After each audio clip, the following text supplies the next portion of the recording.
All right, so just want to get an idea of the audience here before I get started. If you're a retailer, raise your hand so we know, okay, who they are. If you're a wholesaler, I guess the rest of them are wholesalers. And the way the presentation is going to actually work is going to work for both wholesaler and retailer. It doesn't matter who we are talking about in terms of where we're going. We're going to break it up into 3 sessions of 20 minutes each. Part of that is the first session is going to cover up today's shopper and the customer. A lot of that was a little bit covered up in what they did in terms of the internet presence and how they want to go ahead and leverage yourself. So I'll be brief on that as I move forward. The second part of it is going to be under the real cost of custom design. Need to understand that very importantly as a store, so you know what is going to be involved when you go into custom. The last part of it is probably very critical for retailers, especially if you're trying to train your staff into how to sell and price custom while the customer is in the store. And I think that's a very critical aspect of what we are seeing. Where in today's information, everybody needs what we call instant pricing. They don't want to wait for pricing. And if you have that ability as a store, you will see this category grow. Going back to custom, just to give you an idea today, most retailers that are there and most wholesalers that are up here probably have an idea that today 7 out of 10 bridal rings is nothing but custom. 4 to 5 out of your regular fashion categories is nothing but custom. And when I say fashion categories, I'm talking about, you know, going into either a signet ring that somebody made, a championship ring that somebody might have made. It might be a pendant. It might be from a grandmother's jewelry, everything put together and make something up new.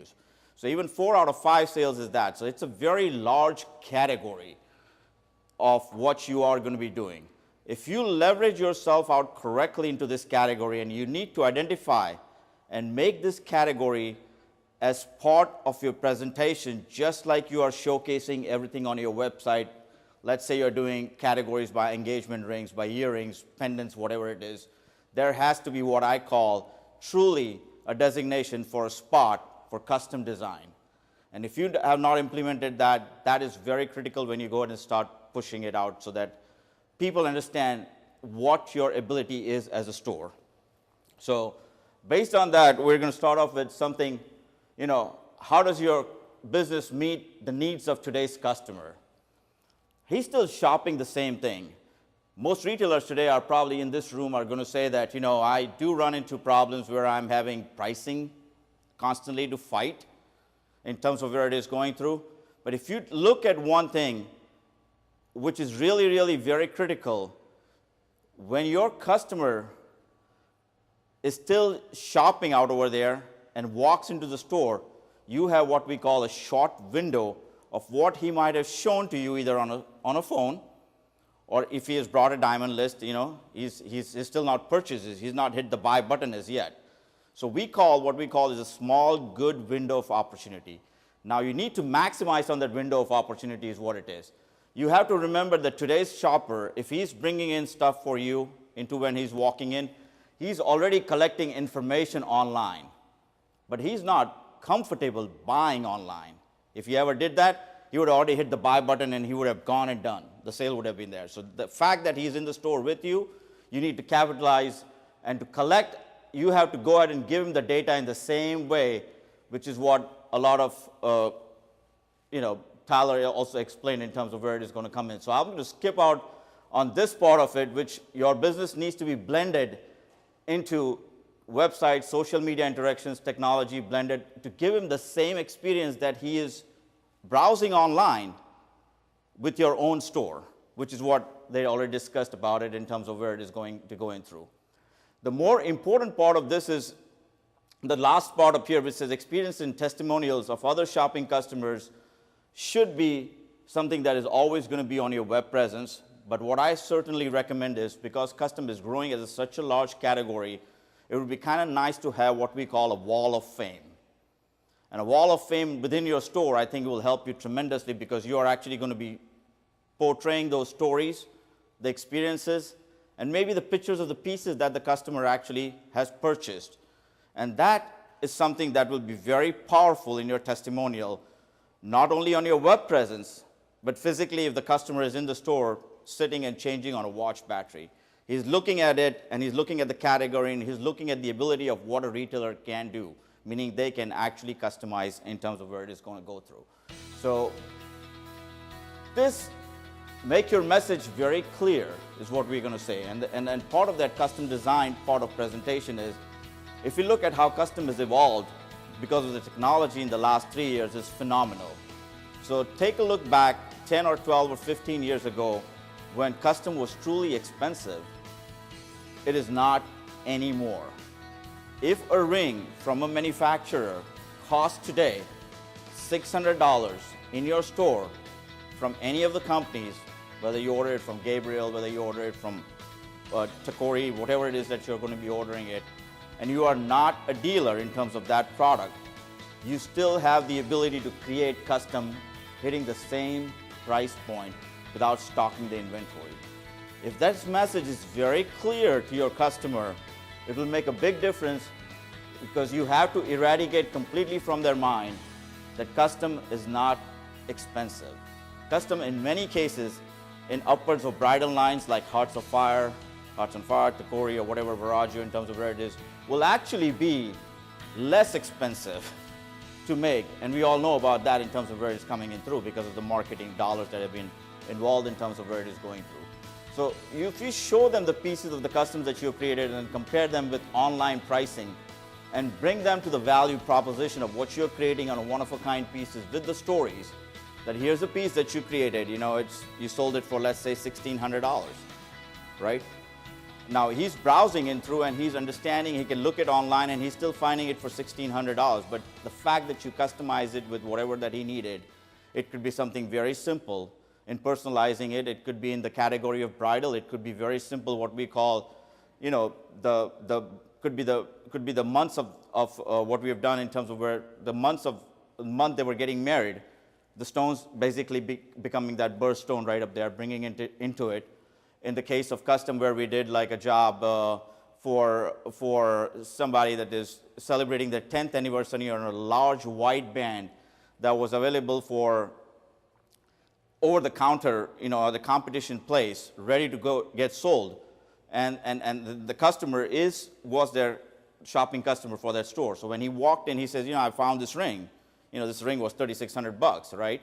And I'm still wanting to buy it from you, and he didn't carry the product line. For us, we took that experience for him, and when we talked to him about what he can make a difference, because if Josh and Ashley were celebrating their 10th anniversary, which was a big anniversary, we actually implemented the underplayed gallery with J, Love, A, and the numerals 1 and 0, which was part of the under gallery. Now, this is how you customize it. It's not going to cost any more to make that ring. The retailer still has that $3,600 sale right up there, but the fact that the customer has a story and experience to go with it is going to make it very different for you to go ahead and give him that experience right up there. This we talked about right up here, and I'm pretty sure that everybody in the room is using Google Images for searches in terms of what you guys are doing. But Google Images has a lot of potential to capture your custom category. The good old days of a lot of retailers, when I still walk into stores, would take, if you're looking for a sailboat pendant, you are probably going to go pick out a charm catalog or, something that is going to be and look pages and pages through trying to find that particular piece. Well, you don't have to do that anymore. One, when you pull that catalog out, as long as you can find that piece, it's going to be okay. But what I'm saying, you're wasting time in terms of where it's going to come in through. Actually, you can punch it into Google, just what you're exactly looking for. The images will come up and help the sale customize it without any additional cost in terms of what it is going to go if you don't have it already in stock. And that's what I'm talking about when it comes to it. So if you use Google Images in a very, very strong way, there's over 300 million jewelry images, and imagine the power that you can actually make any and every single piece out of that is very powerful, because there's no way any retailer, even the largest retailer in the world, is not going to be able to stock any of those pieces. So make sure you make use of Google Images. All you do is you just type in what you're searching right up there into the main URL bar, and you can go into Images and pull up right up there in multiple choices. If you have rings in stock that are white gold, and customer is visual and doesn't know what a pink rose gold ring is going to look like, and you don't have one in stock, you can actually just search right into Google Images, pull it up and show the pictures of the ring, and the actual ring is in white in stock. So make use of Google Images in terms of what you guys do in there. Make the sale that is powered by the internet. You can offer a lot of things and the experience to the customer in terms of where this is. I don't know if you've ever used this, but you can offer free ring sizers. If you order them in bulk with your store name, and they're actually the rings that are on the ring mandrel, they're usually about 69 cents to $1.50 when you order them in at least 50 pieces at a time. This is something that is very easily, you can give it away to a customer if you wanted to, where they're unsure about the finger size. What you're doing is you're changing their experience. You're making sure that you as a retailer are here to help them gain their trust and fulfill that order in terms of where it is going to be coming through. Training your staff in custom is very, very important. I'm going to talk a little bit more in detail about this up here. And this is like train your staff to look for online free charts for conversions from inches to because most of the time when a customer walks into the store, he doesn't know what an 8-millimeter ring looks like. But you as a retailer obviously know what an 8-millimeter ring looks like. You have the measurements, you have the samples in your case, you have measurements that you can go ahead and let them try on. So when you're designing that particular piece, they know exactly this is going to be the width or approximation in terms of where it's going to come in through. Metal conversion charts are very critical. So if you have got a ring that is in silver and sample and you're trying to convert those into gold, you can always have those metal conversion charts printed out. You can pull these up, just type it into Google again, enter metal conversion charts, pull it up, let your staff go ahead and print it out and put it in the store, and you can convert from silver to gold, 10 karat to 14, 14 to 18, whatever it takes in terms of where it is going in through. Color stone identification images. How many times do you have, like when customers look into something and they're always looking in terms of where it is, like, I'm looking for a blue topaz, but a blue topaz could have so many shades. A sapphire, same way, how many times do you have shades? So the best way to communicate on custom with your vendor who is going to be making it, or yourself, or your customer, is to show them, again, through Google Images, directly pulling up the charts. And they'll look like this. These charts have been actually pulled up right from Google Images. I just typed in those today in the morning before I added this slide into it because internet is running very slow up here. I would have typed it in live and pulled it up online. But these little finishes, ice hammer finish, what is satin, Florentine, all these finishes are right up there, and you can Google these out very easily to go ahead and do into it. I was going to try and get music in there, so take a little 30-second break, but since we're running out of time, we'll avoid that. And I'll go into the next part of it. The next session, what we are going to do is going to talk about discussing true cost of custom design, which is never evaluated by stores when considering what profit has been made. The session will be discussing the breakdown of each item both ways, as the store producing either in-house or outsourcing certain projects. And as each project is evaluated on its own basis, you'll be able to better your margins and give yourself the well-deserved pay raise that you need. And part of that is because as a jeweler, if you're doing custom in-house, you will always have certain limitations of what you can do and what you cannot do.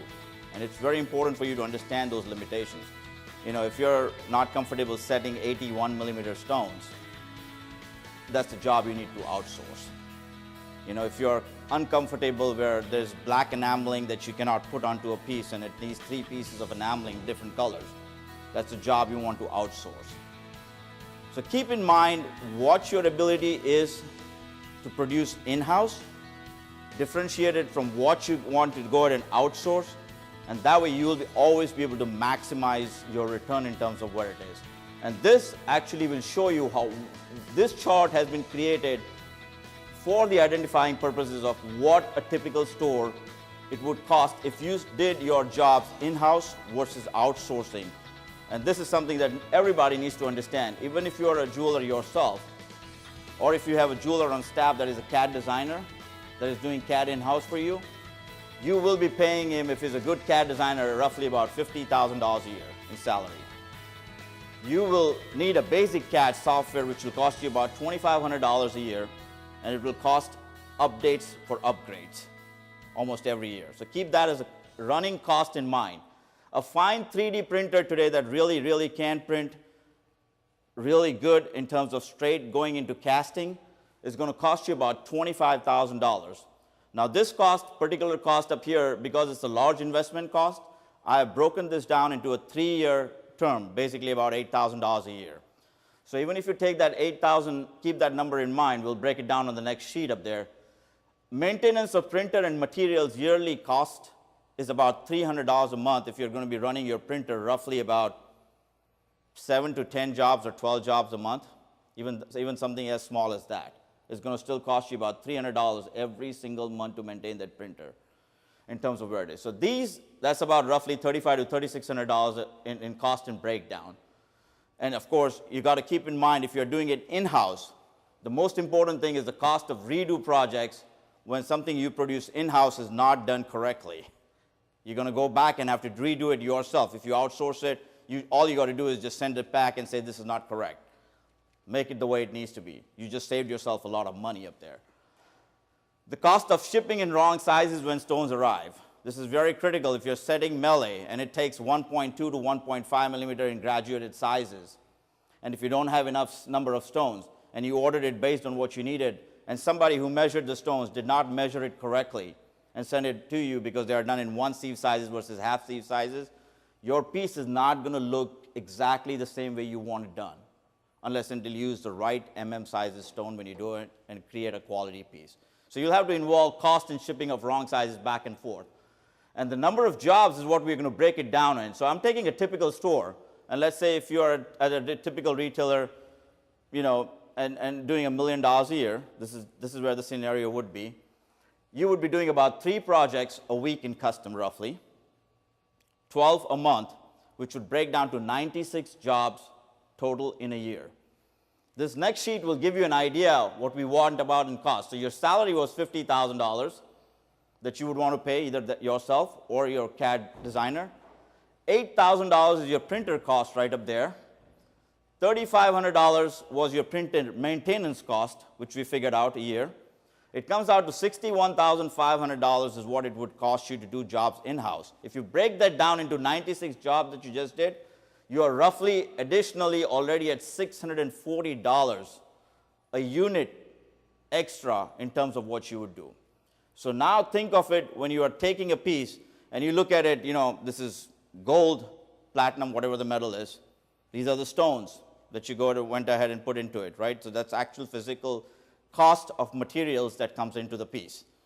But other than the material cost, of course, there's your labor cost, which also still you have to add into it if you're setting your own stones.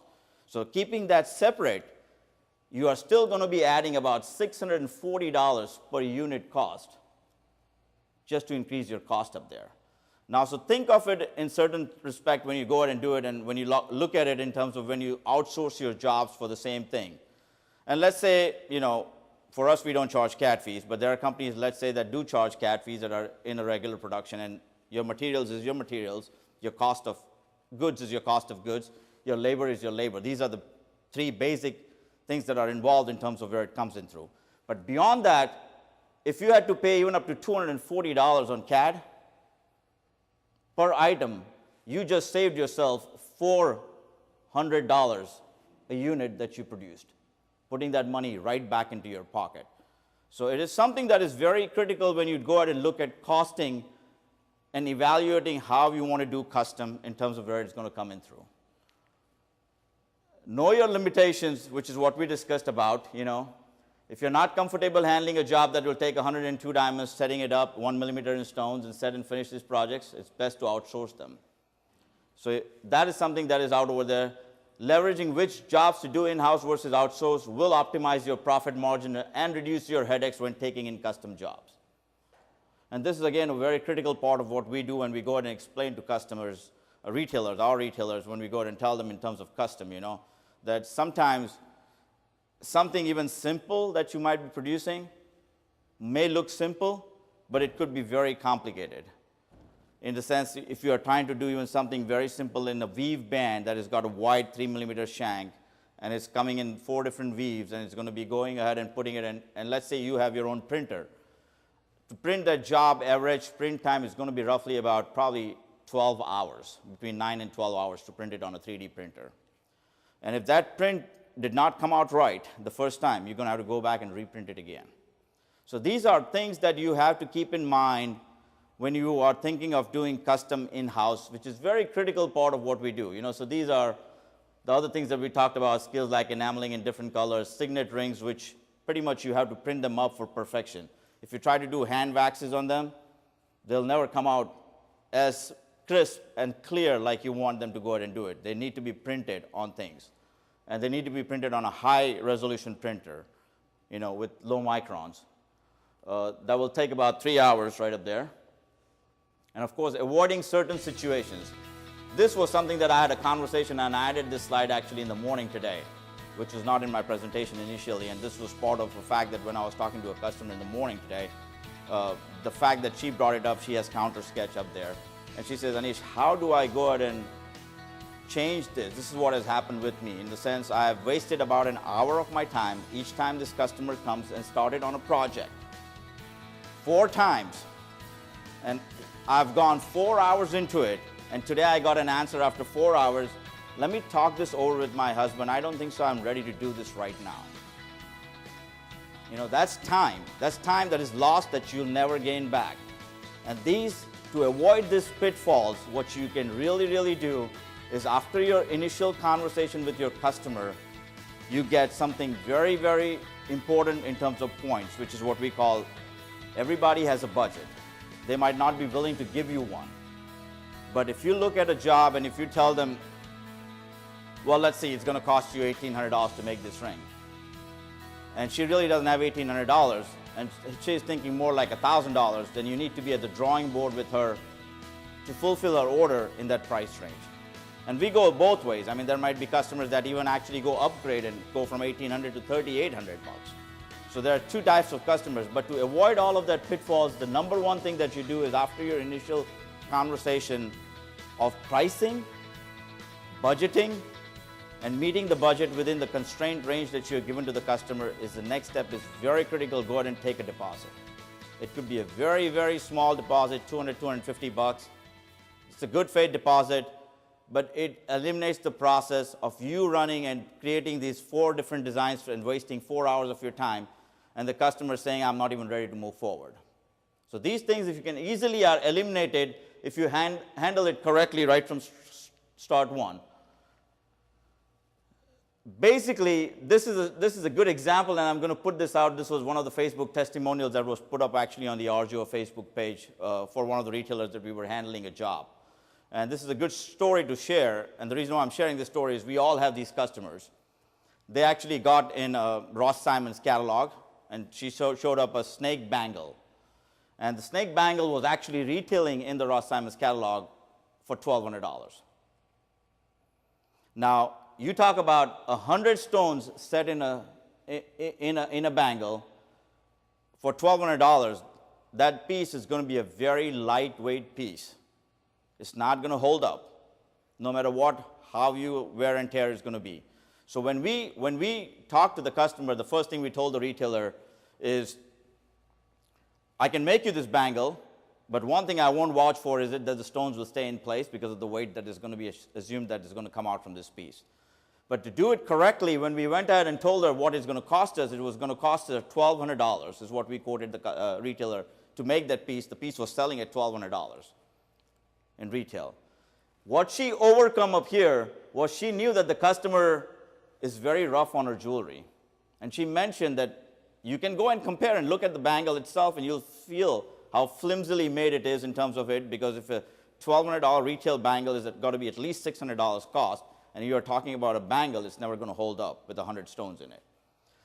She was actually able to convince the customer and make the sale at $2,700 without any problem, even though her cost was $1,200.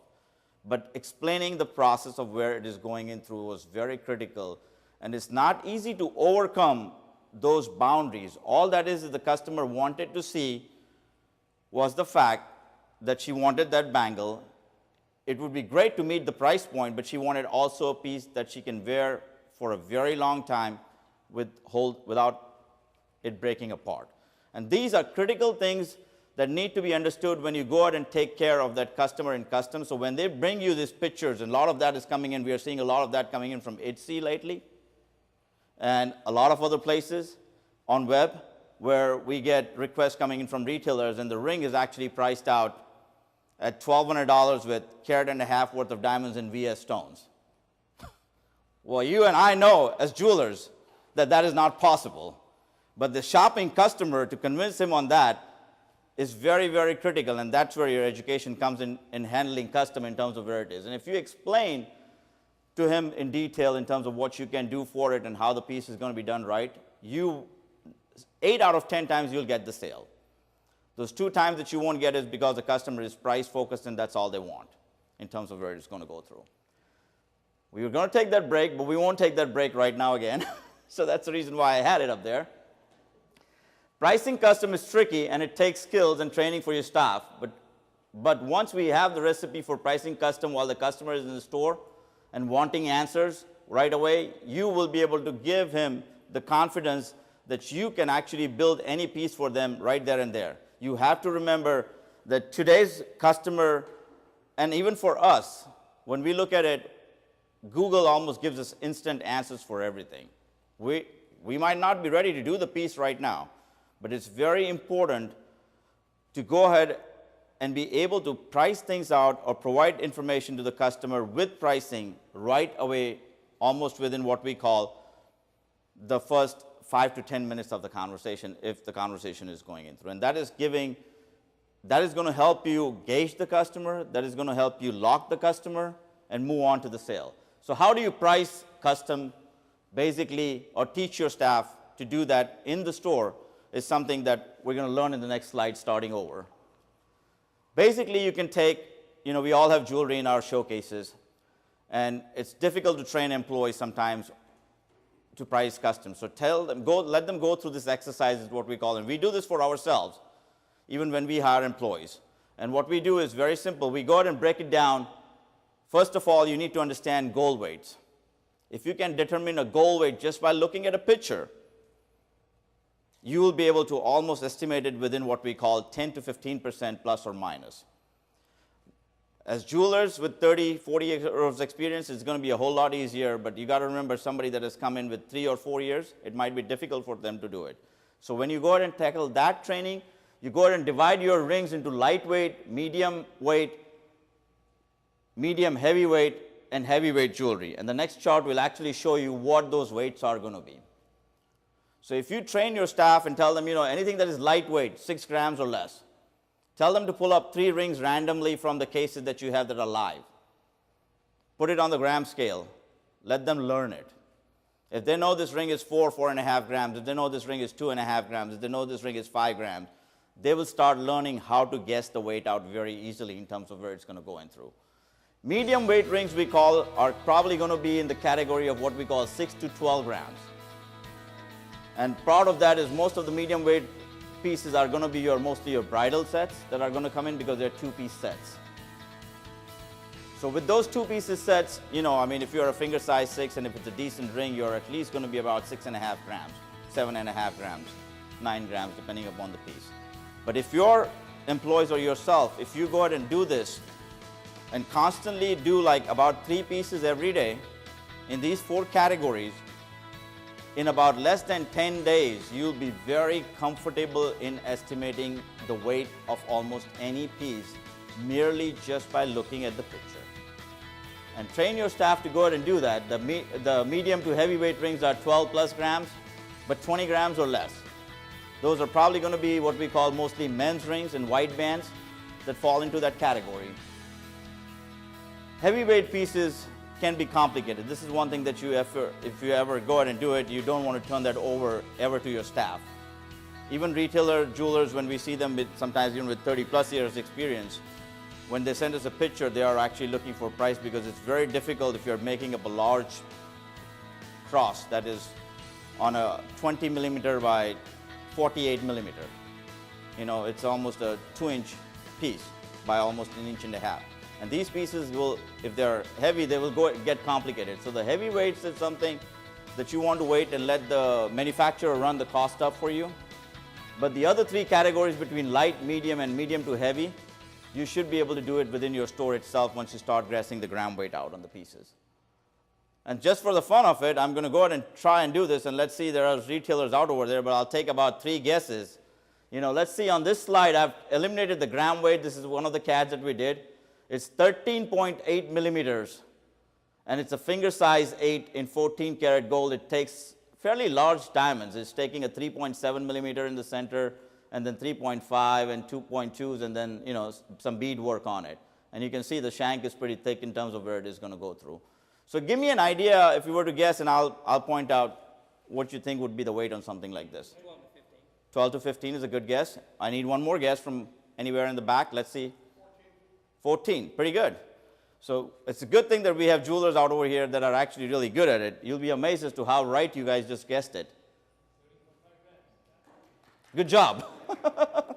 Good job. But this is actually what I say is this is an exercise when you go ahead and do it. When we send CAD files over to our retailers, we tell them, just eliminate the gram weights on some of these when you save our perspectives, and keep one with the gram weight perspectives. And so when you go ahead and have an employee that is in the staff that is just coming on board, they can just scroll pages over and just learn it from there very easily in terms of what it is. And they would love to play the game. You can have like $1, $2 incentive in terms of, just having fun for it, and then and go ahead and do it. But once you know how to guess the gram weight within the 15%, you will probably almost hit the pricing right on the spot. Next thing we will probably go into is pricing. So based on a London fixed price of $13.50 gold, assuming that you are doing about a 2.5 markup on your pieces, you want to go ahead and figure out at about $200 per gram. And some of you might say that this is a pretty high number, but you got to keep in mind that to keep things simple, it does not make practical sense when you're passing information to other employees or anybody else to actually have what we call a breakdown of labor. And part of that is because labor in custom is just not setting stones. Labor in custom also involves your time, which is a very critical factor in terms of how it is. For us as vendors, when we do our jobs, we do the same thing. The first time when we look at it, the first 3 orders that came in from a customer, what is the time involved, how many changes we had to do to that CAD, is how we're going to make notes into his account and go ahead and process his orders based on that pricing. So this is very critical part of how we're going to go ahead and do it. But if you go ahead and figure out at $200 a gram, and if the piece is 13 grams, I'm just saying if it's a plain gold piece, you're already at $2,600 at a 2.5 markup. There are certain other factors that you will add into pricing to allow pricing to go into. And the next step slide will tell you that, which is what we are going to do obviously in diamond pricing. Now to break down, again, we have given you straight pricing per carat here, rather than having a breakdown of labor. And this is straight at a 2.5 markup for white SI goods. So technically, you would say, well, I can find white SI goods at $550 a carat. But if the piece really takes 65 stones, there's 65 stones that are going to be set in labor. There's a polishing fee, there's a head fee, there's a rhodium fee, there's a design fee or whatever that you add into it. To eliminate all of those multiple steps completely out of the equation, you can price it straight at this pricing right up here. This way, it is very easy for anybody and any of your employees, once they start pricing custom, they can go ahead and throw the ring on the gram weight. They will know that they got to multiply it by $200 to get a 2.5 approximately. They can go by white SI diamonds, which is what almost everybody uses in bridal as a category, based on the sizes from melee, which is 7 points or less, which is 2.7 millimeters or less, is going to be $2,500 per carat for white SI diamonds. 8 to 17 points or less is going to be about $2,700 per carat. 18 to 25 points or less is going to be at about $4,000 per carat. And this will probably be pricing for almost 80% of the custom orders that you probably flow through your store. And this is a very easy way to go ahead and price things out in terms of customer. The other variables that you need to add to the markup, there are 2 more variables that I've listed up to get to that complete retail price. So one was your $200 a gram, which was your gold price. You got your diamond pricing per carat based on what you had. I've seen out over there in the breakdown. And the last part of what we do is, because we do custom design, it's very important to add time into the factor of pricing, which would include your design services, correspondence with the customer, measuring stones used, if it's customer stones or whatever. And for retail purposes, any piece that has diamonds or color stones involved, any piece that has any stones involved, should be added a flat fee of $200 to that cost that you figured out. So if it's a 2-gram ring, 25 points of diamonds, you figured out your per gram price, you figured out your melee pricing, and you add a $200 flat fee to it. And you will always be able to price that piece out almost at a 2.5 markup or better at any given point in retail. And for retail purposes, if a piece is straight gold casting or straight platinum casting or straight palladium casting, which does not involve any stones whatsoever, that is something that I would probably put it right up here at $300 for a flat fee, because now you don't have margins built into your diamonds. Yeah. Say that again about the 2.5 gram ring with the 40 karat diamonds. Right. So let's take the math. Let's take real math. Let's make it simple. Let's take a 5-gram ring, okay? And I'll pull my calculator up here, so that'll probably help out. And let's take the scenario. Let's take a 5-gram ring that's 50-point total weight and has 7 points or less in diamonds, correct? So 5 grams into 200, you're at $1,000, correct? 2,500 divided by 2, which is what, 50 points, right? So you're at another $1,250. You're at $2,250, right? And since it is a ring that has diamonds or color or something that is involved in pricing, you add a flat fee of $200 to it. So now you're at $2,450. This is straight retail pricing.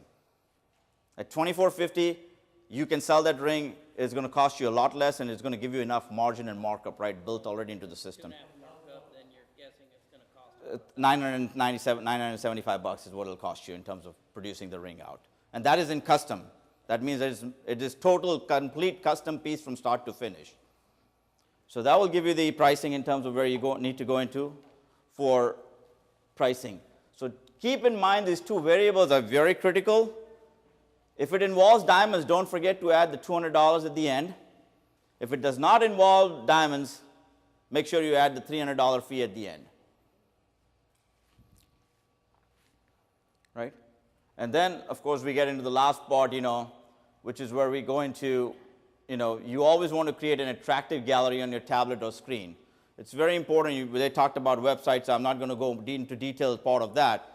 But if you are creating if you want to market custom in terms of where you are going to be making sure that you get your message loud and clear, if you have TV screen monitors, make sure you have beautiful pieces of jewelry in custom from start to finish, showing the customer experiences in there. When they're picking up the piece, showing the CAD sketches, showing the hand drawings, and actually creating the storyline for it. If you don't have a screen monitor, if you have a tablet, you can put it on a tablet.